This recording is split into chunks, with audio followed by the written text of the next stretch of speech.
มั้งเพราะว่าเป็นเสื้อผ้าทั้งเดียวเนาะนี่ต้องซื้อ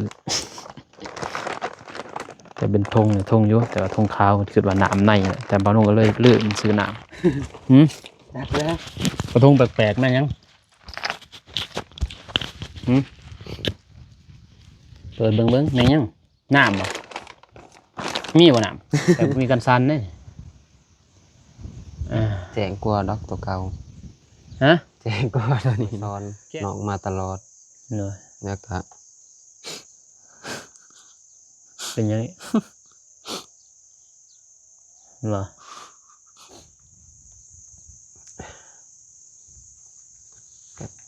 บุกกับใจอายละลายเด้อเด้อ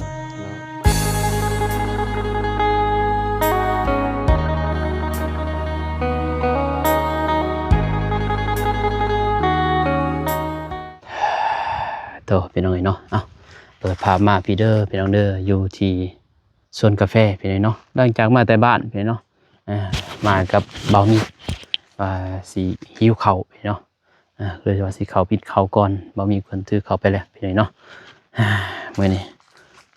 เอาก่อนเมื่อกราบทักทายสบายดีสวัสดีเด้อพ่อแม่พี่น้องเมื่อสุขูสุคนกันยินดีต้อนรับเข้าสู่2บ่าวนุ่งคือเก่าคือเดิมพ่อแม่พี่น้องเนาะมาพบพอกันกับตอนเที่ยงพี่เนาะอยู่ที่สวนกาแฟบ่าวนุ่งมาเมื่อนี้ก็มีข่าวดีพี่เนาะสำหรับบ่าวมิกเพิ่นพี่เนาะเพราะว่าบ่าวมิกเพิ่นเขาไปนั่งท่าอยู่ผลพี่เนาะนั่งกินข้าวนี่แหละหิวข้าว มาแต่บ้านแล้วพี่น้องเนาะเลยมากินข้าวก่อนก็เลยว่ามื้อนี้เป็นมื้อพิเศษพี่เนาะสำหรับบ่าวมิกเพิ่นพี่เนาะบ่าวนุ่งก็ว่าบ่แห้งเพราะเพิ่นอยู่ใกล้ๆนี่ใกล้ๆย่านเพิ่นได้ยินพี่เนาะพ่ออยู่สหรัฐอเมริกาพี่เนาะทั้งพ่อหรืออาพี่เนาะเพิ่นให้เอิ้นอ้าวนี่แหละอยู่สหรัฐอเมริกาพ่อทั้งพ่อเคนเพิ่นพี่เนาะพ่อเคนดวงมาลาเพิ่นให้ทั้งบ่าวนุ่งพี่เนาะให้เงินนี่แหละเพิ่นให้บ่าวนุ่งซื้ออยู่ซื้อกินเพิ่นว่าไปหันไปนี้เนาะซื้อเครื่องซื้อของแจกจ่ายให้คนทุกคนยากเพิ่นว่าพี่น้อยเนาะเพิ่นพาเงินมาให้$200พี่เนาะเป็นเงินบาทเป็นเงินดอลพี่เนาะ$200เป็นเงินกีบก็4ล้านพี่น้อยเนาะ4ล้าน2แสนก็เลยบ่าวนุ่งคือแต่ยังบ่ทันเพิ่นเอาให้บ่าวนุ่งแล้วเนาะบ่าวนุ่งคิดว่าโอ้สิไปซอยคนนี่ก็ซอยได้อยู่พี่น้อยเนาะแต่ว่าที่สำคัญก็คือซอยทางครอบครัวเองก่อนพี่เนาะก็คือทางน้องเพิ่นนี่แหละก็เลยว่าเฮ็ดจังได๋ให้น้องเพิ่นก็มีโทรศัพท์บัดนี้พี่น้อยเนาะโทรศัพท์ก็เพแหละที่บ่าวนุ่งเคยเอาให้เพิ่นนั่นแหละสั่นแล้วก็เพเอาลงคลิปก็ยากพี่เนาะถ่ายคลิปก็เมื่อคลิปได้พี่น้อยก็เลยบ่าวนุ่งก็คิดว่าให้ในแรมสิออกคือว่าเงินของเพิ่นนะในแรมสิออกดอกผลพี่เนาะเกิดดอกออกผลก็เลยบ่าวนุ่งก็ใส่ซื้อโทรศัพท์ให้เพิ่นพี่เนาะแต่เพิ่นยังทันฮู้เด้พี่น้อยเอาสิดีใจส่ำใดเป็นเนาะมาซื้อไผเพิ่นอยู่กลางทุ่งนาแหละพี่น้อยเนาะแคมป์สวนกาแฟเพราะว่านุ่งซื้อก็ถึกอยู่3ล้าน6แสนพี่น้อยเนาะ3ล้าน6แสนSamsung พี่น้อยเนาะก็ก่อนอื่นก็กราบขอบพระคุณทางพ่อเด้อเนาะพ่อเคนเพิ่นอยู่สหรัฐอเมริกาพี่เนาะที่พาเงินมาให้ทั้งลูกก็ขอให้พ่ออยู่ดีมีแรงหมดสุขสุขคนเด้อพ่อเด้อพร้อมครอบครัวสุขภาพร่างกายแข็งแรงขอให้ร่ำรวยๆยิ่งขึ้นไปเด้อพ่อเด้อสาธุพี่น้อยเนาะมานุ่งก็สิไปมอบให้น้องเพิ่นก่อนพี่น้อยเนาะเพิ่นยังนั่งกินข้าวจักหน่อยกินข้าวกินน้ำนำเพิ่นแล้วก็จึงสิเอาให้เนาะแต่ว่าถือถุงนี่ก็เพิ่นสิบ่ฮู้ดอกน่าจะบ่ฮู้มั้งเพราะว่าเป็นเสื้อผ้าทั้งเดียวเนาะนี่ต้องซื้อแต่เป็นธงอยู่แต่ว่าธงขาวคือว่าน้ำในแต่บ่าวนุ่งก็เลยเลือกซื้อน้ำพี่น้องเนาะเรือปะอยู่นี่บ่ให้เพิ่นเอาน้ำพี่น้องเนาะเอาอีกไปเอาน้ำแน่ว่ะแต่เพิ่นบ่ฮู้ดอกเอาไว้นี่แหละจะเสื้อผ้าแบบใดพี่น้องเนาะไปให้เพิ่นกินข้าวกินน้ำก่อนบรรยากาศพี่น้องเนาะฮอดเลยบ้านนี่ดูพี่แล้วพี่น้องเลยอยู่ป่าอยู่ดงตัว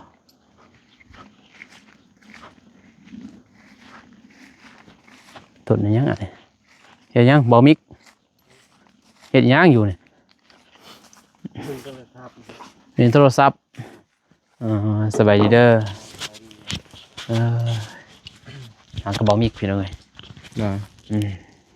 พื้นที่งามเนาะเย็นสบายอย่างนี้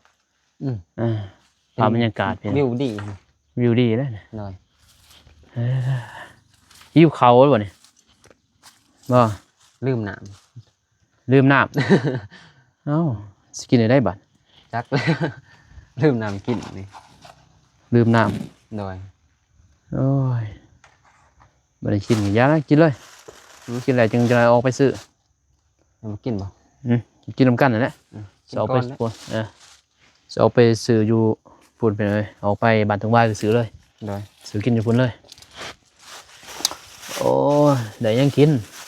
สมผักกุม หมักอยู่บ่ โอ้ก่อยแห้งคักแล้วตอนนี้ ยังหมักบ่ โดย เอาละเบานุ่งหยัดใส่มาบริซื้อหรอกพี่น้องซื้อแล้วซื้อตอนเสาร์เลยแบ่ง บัง ให้เจ้าทินเจ้าทานก็ได้ อืม เอาให้ดับรวยๆเลยถือเลขถือหวยมือแดง วันจันทร์ให้มันนี่นะ กินซื้อเลขยังอยู่ตรงนี้เนาะ วันจันทร์ ได้แต่ยิงซื้อแต่เลขกันได้เฮาเนี่ย มาเด้อพี่น้องเด้อกินข้าวกินน้ำกันเด้อ ลองมาเด้อ อืม กินสมผักกุม อืมเขาการกับบรรยากาศเนาะ อืม นี่มีเลยผักกลุ่ม เขียนนี่ก็สิลาที่เขียน ร้ายโกผักกลุ่มพี่น้องเอ้ยนะ กำลังเต้นนี่เนาะ นางเป็นเนาะมันจะเป็นออเดอร์ ขาวแล้ว กินข้าวน้ำกันเบาทรายบริมาป่ะ ยัน ยันไปหาแต่หนองบุษบา ติดโตเลยบ่เนี่ย โดย โอ้มีเขาวดีอยู่แล้วกันเนี่ยอะไรเด้พี่น้องเห็นบ่มีเงิน เห็นบ่มีเงินนี่เนาะ โดย ทางแบบสายเนาะ สมผักกุม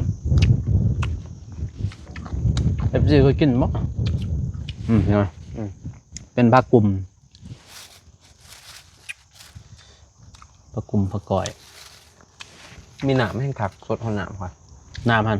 โอ้ขอล้างทีมหมด ล้างทีมเลยอะอย่างไรเนาะไปซื้อคาจับกล่องเอาเลย จะจับกองก่อนมั้ง ลืม โอ้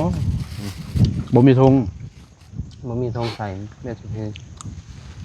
ธงยังให้เบาสายเด้อข่อยให้ เนาะ ก็บ่มีเด้อพี่น้องบ่น้องก็บ่มีเงินบ่มีเงินมีอยู่พอซื้อกินส่วนซื้อนี่บ่มีเพิ่น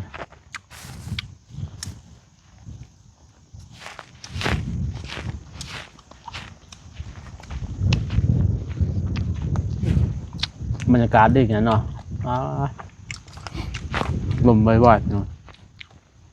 เริ่มยังเย็นนะเนี่ย เขาจูให้จูหน้าบ้างเนี่ยมีหมอกลายหมอกควัน หมอกควัน บรรยากาศตรงหน้า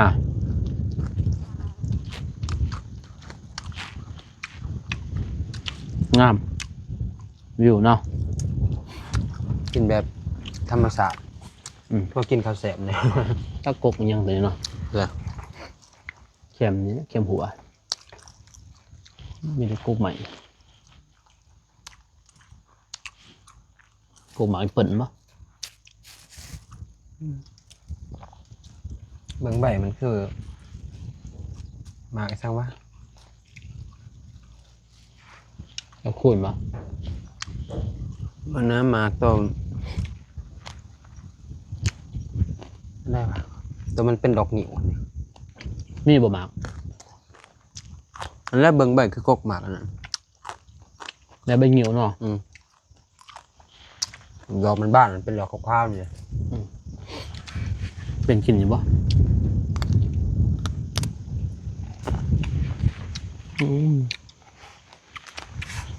หิวน้ำไหมไปเอาน้ำปะ น้ำบ่ อยู่น่ะอยู่มาใหม่ ดื่มนะ อยู่มอกรถนะฮะเอาน้ำเพียงไว้เนาะเราใช้ไปเอาน้ำไปเนาะตัวเพิ่นแต่น้ำกินบ่มีหรอกจะเป็นทงหมดแหละมอกรถ มันจะดีใจจำใดเนาะเอาเบาลงก่อนมีคนซื้อไห้ไปหน่อยเนาะจนสิไห้นะไหนโทรศัพท์แม่เขาบ่เคยไหลยังแต่กับแม่หักเบาลงไปเนาะอยู่ทงนั่นแหละเอามาเลยอยู่ทงนั่นแหละน้ำอยู่ทงนั่นแหละถือมาเลย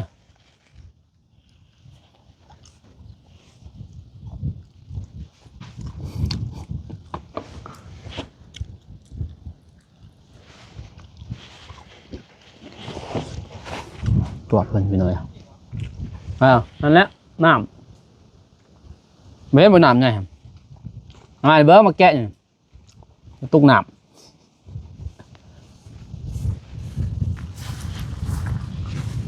ตุกน้ำคงแถ่แม่ยังหืม จักแล้ว กระทงแปลกๆแม่ยังหืมเปิดเบิ้งแม่ยังน้ำบ่มีบ่น้ำ ฮะ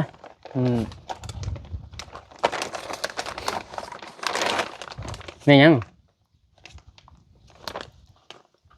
หืม โทรศัพท์ ใส่ว้าโตคุณน่ะไม่ไหม้หรอก โดย ว้าโต ของไผ ของไผอันนี้จักแล้วไปซื้อน้ำ มือจนสั่นจนมือสั่นไปเลยของไผไปเอาไปไว้น้ำนะอย่างเนาะบ้านนุ่งไว้น้ำอยู่ในหมอกรถโทรศัพท์ไปบ่เนี่ย จักแล้ว บ่มีซื้อบ่ บ่ โทแม่ยังดุนได้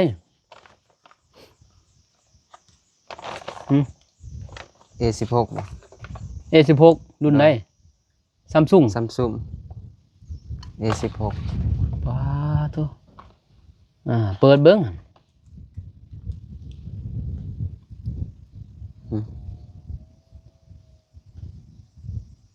เข้าเบิ้ง YouTube เบิ้งโอ้มีรหัสอีกไผบาดนี่ไผชูรหัสพี่น้องบาด ใส่รหัสอีกพี่น้องเนาะ4โตอยู่ว้าโทแม่นอยู่บ่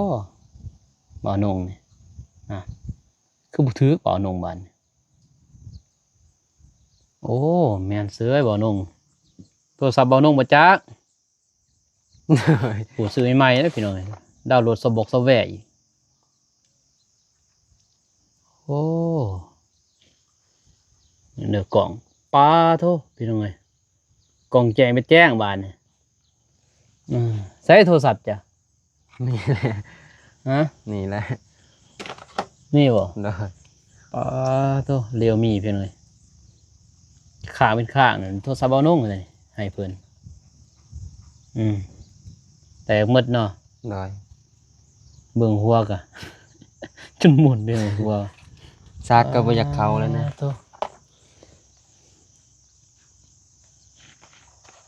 ลองเบิ้งลองเรียนเบิ้งแต่1 ฮอด 10รหัสมีบ่ได้แม่นบ่ได้แล้วโอ้แจ้งบ่ลองทายเบิ้ง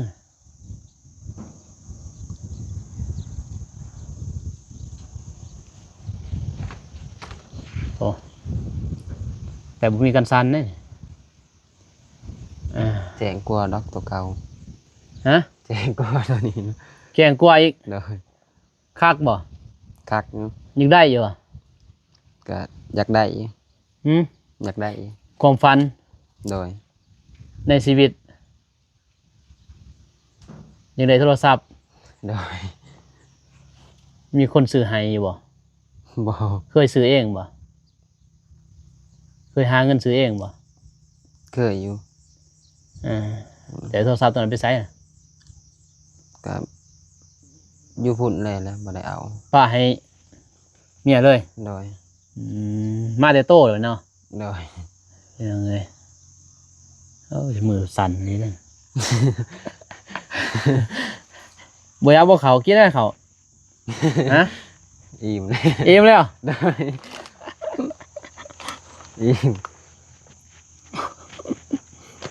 โอ้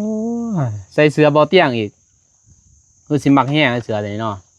อยากได้ โอ้ซักอยู่บ่เสื้อนี่ ซักอยู่ซักก็ได้ใส่มา บ่ โดย เห็นเอาเงยตัวเสยเลยให้เพิ่นไปเนาะโทรศัพท์ได้และซื้อให้ซื้อให้น้องบ่ โดย ขอบใจหายหลายๆเด้อ โดยบ่เห็นบ่มีโทรศัพท์อะนะพี่น้องเอ้ยเนาะอีต้นเพิ่นเงินนี่ก็เงินทางพอเขียนอยู่อเมริกาพุ่นแหละพี่เนาะพอเขียนเพิ่น เอาให้เบานุ่งพี่เนาะ$200เพิ่นเอาให้เบานุ่งนี่แหละไปซื้อเกินมาแบบไปถ่ายถ่ายคลิปนี่แหละแล้วก็ซื้อของอยู่ของกินเพิ่นว่าไปซอยเรือนะเพิ่นว่าเวลาไปถ่ายพอมีของผักของตอนเพิ่นแล้วก็ซอยคนทุกคนยากพี่น้องเนาะบ่ว่าให้ ดีใจ ฮะ ดีใจ บ่ให้ติเนาะบ่เคยมีคนซื้อให้บ่ บ่ คิดบ่สิได้ฮะ บ่ฮู้ บ่คิดว่าสิได้ ได้ อย่างนี้เนาะทางพอเขียนเพิ่นนั่นแหละมอบให้อ้ายเงินหั่นแต่อ้ายแล้วแต่อ้ายสิเฮ็ดหยังนะ ได้ เงินตอนนั้นเด้เนาะพอเพิ่นมอบให้บ่าวนุ่งเพิ่นไปเดี๋ยวซื้อตอนนั้นซื้อนี่แล้วแต่บ่าวนุ่งคิดว่าในใดมันสิเกิดประโยชน์เนาะหลักการใดมันสิซอยคนทุกได้หลายที่สุดพี่เนาะบ่าวนุ่งก็เลยว่าก่อนสิซอยคนอื่นพี่เนาะบ่าวนุ่งคิดในนั้นพี่เนาะซอยในครอบครัวเฮาเองก่อนพี่เนาะซอยน้องเพิ่นพี่เนาะซื้อนี่แหละโทรศัพท์นี่ต้นบ่าวนุ่งเพิ่นมาแต่เพิ่นนำลูกนำเมียบ่มีหยังเอาหนี้มาพร้อมเดี๋ยวนี้เป็นหนี้เท่าไหร่ 30นะ 30 ล้านบ่ นะ สิหาได้บัดนี้ บ่จัก ไปไทยก็บ่มีเงินติบัดนี้สิแลนใบ โดย คันว่าไปบ่ไทยมันมีเงินไปเฮ็ดเวียกอยู่ไทยไปบ่ถ้ามีเงินแลน ก็คิดอยู่ เฮ็ดเวียกไปเดือนใดล่ะบัดนี้มื้อสิให้ไปใช้นี่ เดือน3นี่นะ เดือน3นี่ หมดเดือน3 เดือน4นี่ก็ถ้าบ่ได้หมู่ก็คูณเลย นะ นี่เป็นหนี้30 ล้านไปเนาะสิจังได๋คันใส่หมู่บ่ได้สิเอาหยังไปหมู่ บ่มี ถ่ายคลิปก็คือเห็นพี่น้องวิวก็มีเพิ่นที่2บ่ทันผ่านซ้ำพี่เนาะ2ก็ยังบ่ทันผ่านวิวก็บ่ได้ก็คือเบาโน่เองแหละเบาโน่ยังบ่มีวิวดอกพี่น้องเนาะทั้งทีมงานว่าจะอยู่ไสพี่เนาะเฮ็ด YouTube นี่มันดีเกินว่าเงินมันบ่ได้อยู่แล้วพี่เนาะ โดย ถ้าเฮาเฮ็ดแม่นเอาจริงเอาจังแต่ว่าเขาวิวมันบ่ได้เด้พี่น้องเนาะจะสิเฮ็ดในใดให้น้องเพิ่นพอเวียกงานมันยากได้เด้นี่หาเวียกอิ่มเลย อิ่มเลย อันนั้นแหละมีแต่ตั้งใจถ่ายคลิปเด้อ โดย ถึงบ่ได้ไปนำอ้ายก็ไปโลดผู้เดียวก็ยังถ่าย โดย เฮ็ดให้มันผู้ใหญ่เพิ่นเห็นสมกับที่อ้ายลงทุนทางผู้ใหญ่เพิ่นลงทุนให้เห็นบ่ โดย เราต้องให้มีใจเข้มแข็งนั่นแหละเฮ็ดเกินว่าซื่อสัตย์สุจริตเห็นบ่ โดย ตั้งใจถ่ายคลิปเพียงเนาะให้มันได้หรือบ่ได้บ่ฮู้ลุยไปก่อนเห็นบ่ โดย จังซั่นนั่นแหละอิ่มแล้วนี่เนาะ มีแต่เอาไว้แล้วมัน อิ่มเลย เลยได้โทรศัพท์ใหม่ Samsung พี่น้อยเนาะบ่าวนุ่งซื้อให้เพิ่นเพราะว่าอีหอดีแน่นะ แต่ว่ากันสั่นบ่ได้กันสั่นเด้อราคาซำนี้เพียงเนาะกันสั่นบ่มีกันสั่นตะกี้นี่กันสั่นอัน3ล้านปลายเดี๋ยวนี้บ่ได้พี่เนาะ 5,000 บาท16แม่นบ่ โดย เออ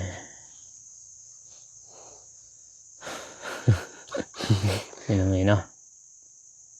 ยังสั้นแหล้วเด้อจะตั้งใจยินบ่ โดย ตั้งใจ ขอบอกกับใจอ้ายหลายๆเด้อที่ โดย คอยซัพพอร์ตน้องมาตลอดแล้วให้กำลังใจน้อง โดย ทุกอย่างแล้วก็คอยบอกคอยสอนน้องมาตลอด โดย แล้วก็ เป็นยังไง บ่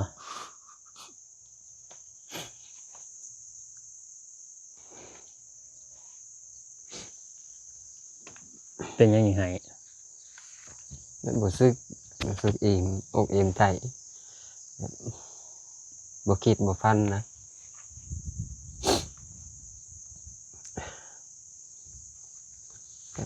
ก็บอกกับใจอ้ายหลายๆเด้อ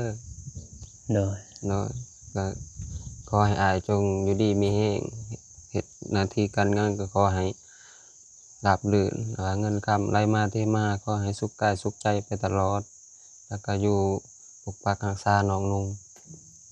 โดย ให้อยู่ดนๆสิเว้า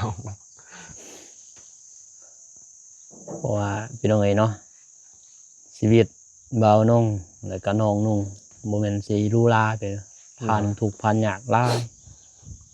พี่น้องเอ้ยเนาะความทุกข์ความยากนี่แหละบ่เคยได้ดอกตัวของโทรศัพท์พี่น้องเอ้ยเนาะบ่มีดอกคือบ่าวนงก็บ่าวนงก็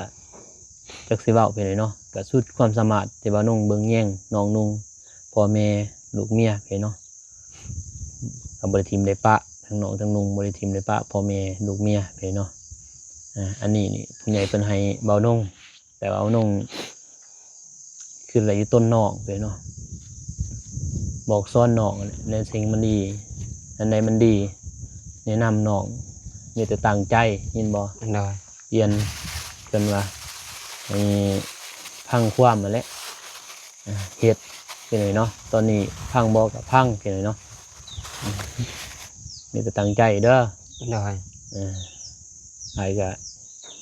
ชุดความสามารถและซอยน้องพี่น้องเนาะซ้ำที่เบานุ่งเฮ็ดได้พี่น้อง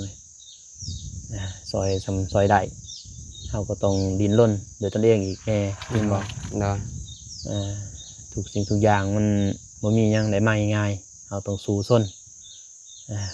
โดยน้ำเพ็กน้ำแรงเฮานี่แหละถึงอายบ่ได้ไปคือถ่ายคลิปก็คืออายบ่งนอกยินบ่ โดย เอาต้องตั้งใจไปถ่ายอยู่ไกลเขาก็ต้องถ่ายนะเห็นบ่มือละ2 คลิป 3 คลิปเด้อ โดย เบิ่งหรือบ่เบิ่งก็ย่าเพิ่น โดย ยังเฮาเฮ็ดทำหน้าที่เฮาแหละถ่ายอยู่เฮือนจังนี้ถ่ายน้องนั่นน้องนี่เห็นบ่ โดย ให้มันได้พี่น้องเอ้ยเนาะการเว้ากันว่าก็หัดเว้าหัดว่าเห็นบ่เบิ่งในซองนั่นแหละหลายๆเห็นบ่ โดย ฝึกการเว้านั่นแหละสิสำคัญเลยเนาะเพราะทางบ่มีเพิ่นยังบ่ทันได้การเว้าเนาะการนำเสนอนั่นแหละให้เว้าอ่อนม่วนยินบ่ให้เว้าแบบเบาสายนี่ได้แล้วเนาะเบาสายถือว่าได้น้อยนึงแต่ว่าทางบ่มีเพิ่นยังบ่ทันได้จะดีเนาะแต่บ่นุ่งก็ให้กำลังใจน้องเพิ่นนั่นแหละให้สู้เด้อ โดย อันตัวนี้ตัวเก่านี่ก็ให้พ่อบัดนี้เปลี่ยนตรงนี้เนาะแรกๆบ่นุ่งก็ให้พ่อแหละอันนี้ให้พ่อแล้วก็พ่อให้น้องสาวเนาะให้น้องสาวเนี่ยเพิ่นมาแต่เมียเงียบบ่ได้อยู่นำเมียแหละก็เลยว่าให้เอื้อยให้เพิ่นใช้พอได้ถ่ายคลิปเนาะบ่นุ่งต่างสองให้เพิ่นสองอันผ่านแล้วแต่ว่าบ่ทันได้เงินเนาะก็ฝากให้ด้วยพี่น้องเด้อฝากกำลังใจให้น้องชายบ่นุ่งเนี่ยพี่น้องเนาะคอยผลักดันน้องแน่จังซั่นเด้อสู้ๆยินบ่ โดย บ่นุ่งเห็นแล้วก็ดีบ่ดีพี่น้องเนาะกลัวตนเองนี่ได้หักน้องนุ่งไปบัดนี้ลองเบิ่งใส่เบิ่งเด้อ โดย ลองใส่เบิ่งทายไม้นี่มันมีไม้ ไม่มีหรือบ่ไม่ ไม่บ่ โดย ไม่ตัวเก่า ไม่เบาสายบ่ โดย FC เพิ่นพากมาให้บ่ โดย เราใส่ตัวนั้นเบิ่งเด้อ โดย กันสั่นบ่ได้เรื่องกันสั่นเพิ่นได้อยู่แล้วยินบ่ โดย จับเอาค่อยๆยินบ่ถ่ายเฮาถ่ายถ้าว่าเฮาย่างเฮาหยุดก่อนยินบ่หยุดแล้วไปฮอดหันจุดถ่ายน่ะตอนบ่มีกันสั่นไปเนาะก็ใหม่กันสั่นก็มีอันเดียวไปเนาะเบาเตียงให้เบานงนั่นแหละทางผู้ใหญ่เพิ่น FC เพิ่นพระซื้อให้เบานงก็เลยให้เบาซ้ายไปเนาะเบาซ้ายตอนนั้นเพิ่นมาตั้ง2ก้อนเบามิกไปเนาะเบามิกยังบ่ทันยังอยู่นำลูกนำเมียตอนนั้นไปบัดนี้อิ่มแล้วบัดนี้บ่ได้กินข้าวกินน้ำเพิ่น โดย จนบ่อยากเลยบ่นงกันดีใจน้ำน้องเพิ่นนั่นแหละบ่นงก็สุดความสามารถบ่นงซอยน้องเพิ่นเนาะนี่แหละเป็นหนี้แล้วยังอุกหนี้เพิ่นเนาะ30 ล้านจักสิจังได๋บ่นงก็บ่แม่นสิเป็นคนรวยคนหังคนมีพี่เนาะจักสิได้เงินมาแต่ไสหั่นนะบ่นงก็หมดเฮ็ดในการเฮ็ดเรือนในซ่านนี่แหละการเฮ็ดเรือนมันบ่ได้อยู่คงที่มันหมดเด้จักสิได้มาได้แหละมีแต่ให้น้องได้ตั้งใจถ่ายคลิปเบิ่งหมดเดือนนี่เฮ็ดจังได๋ ถ้าบ่ได้ก็จักสิว่าเลยเนาะจักสิเอาดินเอาดอนได้มาจำหมู่เนี่ยสิมีหยังไปจำเขาต้นพ่อแม่อยู่เฮือนนั่นแหละพี่น้องเป็นทุกข์เลยรออันเป็นหนี้เป็นเสียนก็เลยเป็นให้น้องเป็นบทเรียนเลย ในการสิเฮ็ดหยังก็ตามลูกเมียก็อย่ายินบ่ โดย เฮาต้องเชื่อกันไปก็ไปหมดสองเด้อทุกสิ่งทุกอย่างให้เป็นบทเรียนเฮาเลยมันตัวใดมันดีเฮาจังไปแนวใดบ่ดีเฮาก็บ่ไปนํเขาเห็นบ่ โดย สิเป็นพ่อเฒ่าแม่เฒ่าก็ย่าพี่น้อยเนาะเพิ่นนำพาเฮาไปทางมันบ่ดีเพิ่นว่ามันบ่เกิดออกดอกผลเฮาก็บ่ไปเลยพี่น้อยเนาะเพราะว่ามันเป็นหนี้เป็นสินมันยากคือนี่แหละเป็นทุกข์ภัยก็ทุกข์ทั้งพ่อทั้งแม่ทั้งอ้ายทั้งน้องพี่น้อยเนาะจักสิหาเงินมาแต่ไสเว้ามาเลยกะไปแต่เดินทางพุ่นล่ะพี่น้อยเนาะบ่าวนุ่งก็สิเดินทางไปพุ่นแหละไปบ้านน้องสลีเพิ่นแหละพี่เนาะไปหาน้องทรายก่อนมื้อกาให้ทั้งบ่าวมิกเพิ่นขอมุกขอบใจทั้งพ่อเคนเด้อ โดย ที่พาเงินมานี่แหละเพราะว่าบ่าวนุ่งเอาเงินเพิ่นเลยไปซื้อให้บ่าวมิกเพิ่นไปเนาะเพราะว่าเพิ่นให้ลูกให้บ่าวนุ่งนี่แหละแต่บ่าวนุ่งต้นน้องนะขอมุกขอบใจเด้อเพิ่นเบิ่งอยู่ ก็ขอมขอบใจทางพ่อเคนเด้อที่ส่งเงินแล้วว่าช่วยเหลือทางอ้ายเพิ่นแล้วว่า น่ะอ้ายเพิ่นก็ช่วยเหลือทางน้องต่อก็ขอมขอบใจขอให้เพิ่นอายุมันคนยืนขอให้ปรารถนาสิ่งใดก็ขอให้ได้สิ่งนั้นเงินคำไหลมาเทมาเด้อพ่อเด้อขอให้มันยืนอายุมันคนยืนอยู่ดีมีแรงเป็นสุขกายสุขใจตลอดไปเด้อพ่อเด้อ ว่ามีก็บ่ น้อย ตื่นสิเว้าพี่น้องเอ้ย สาธุ สาธุพ่อเอ้ย พี่น้องเอ้ยเนาะไปมานี่เนาะโอเคบ่าวนุ่งก็สิเดินทางไปต่อไปเนาะก็ก่อนเมื่อกะบ่าวนุ่งก็ขอขอบใจทั้งพ่อเคียนในไลน์เด้อพ่อเด้อเนาะที่ให้ทั้งมอบเงินมอบคำให้ทั้งบ่าวนุ่งพี่เนาะบ่าวนุ่งก็เอาเงินจำนวนนี้พี่เนาะให้มันเป็นเกิดดอกออกผลแล้วเลยซื้อโทรศัพท์ให้น้องเพิ่นพี่เนาะไปถ่ายทำนั่นแหละวิธีสิกันว่าถ่ายคนทุกคนอยากให้ทั้งคนทุกคนว่าผู้ใหญ่ใจบุญทุกท่านจะได้เบิ่งได้เห็นพี่เนาะขอให้พออยู่ดีมีแรงความเจ็บอย่าได้ความกายอย่ามีขอให้หังให้มีลำรวยๆเด้อพอเด้อเนาะสุขกายสบายใจสาธุพี่น้องเอ้ยพบกันในคลิปหน้าเด้อพี่น้องเด้อคลิปนี้ขอกล่าวคำว่าสบายดีพี่น้องไปบ๊ายบาย บ๊ายบาย เด้อ